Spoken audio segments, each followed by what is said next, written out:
எல்லாருமே அப்போ அந்த டைமில் குக் வித் கோமாளில் செஃப் வச்சுருந்தாங்க. நான் மட்டும் இது உங்களுக்கு யாருமே இல்லை.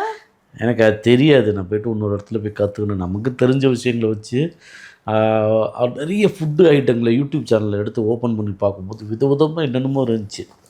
அப்புறம் தான் பார்த்து நான் என் ஒய்ஃபும் நானும் தான் அது பண்ணது. ரிஹர்சல் இப்போ எங்கே பார்த்தோன்னா எங்கள் வீட்டில் என்னை ஷூட்டிங் போயிட்டு வீட்டுக்கு வரேன், என் வீடே வந்து அலங்கோலமாக இருக்கும் கிச்சனு.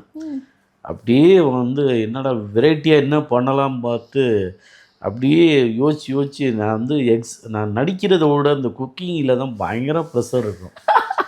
ஆமாம், இப்போ அப்புறம் தான் யோசிப்பேன் இந்த பெண்கள் அப்போ இப்போ நம்ம வந்து இது வேணும் அது வேணும் வெரைட்டியாக கேட்டுறோம் ஈஸியாக.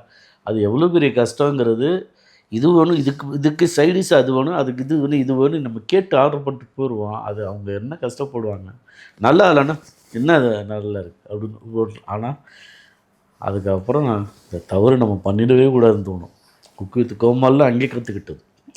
அங்கே போய் டேபிளில் போயிட்டு அங்கேயும் நான் என்ன பண்ணுவேன், குக் பண்ணும்போது கூட எல்லாத்தையும் க்ளீன் பண்ணிவிடுவேன் நான். ஆமாம், அதுவும் பார்த்துருக்கேன் நான்.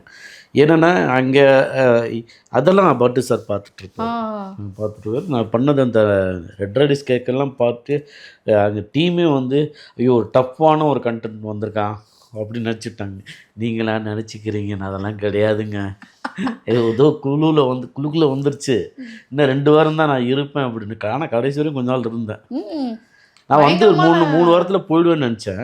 அப்படி தான் வந்தேன். கொஞ்சம் ஜாலியாக பண்ணுவோம் 3 அதுக்கு என்ன காரணம், போனதுக்கு காரணம் ஏதாவது இருக்கா தெரிஞ்சுக்கலாமா? அது தெரியலையே, அது எனக்கே தெரியல. நான் வந்து நான் பண்ணது அவ்வளோதான் என்னுடைய லெவலு.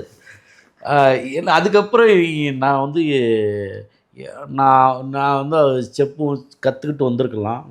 நான் ட்ரை பண்ணவே இல்லை.